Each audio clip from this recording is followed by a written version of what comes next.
If you find yourself banned from Disney Plus, you can appeal the decision by following these steps. This guide will help you navigate the process effectively.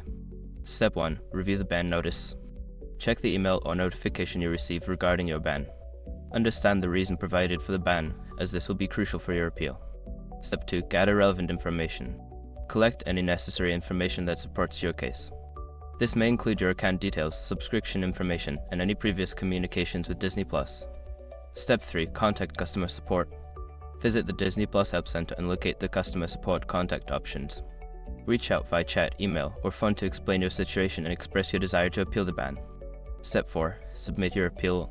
Follow the instructions provided by customer support to formally submit your appeal. Include all relevant information and clearly state why you believe the ban should be lifted. Step 5. Wait for a response. After submitting your appeal, be patient and wait for a response from Disney Plus. They may take some time to review your case, so check your email regularly for updates. In conclusion, appealing a ban on Disney Plus requires careful attention to detail and clear communication.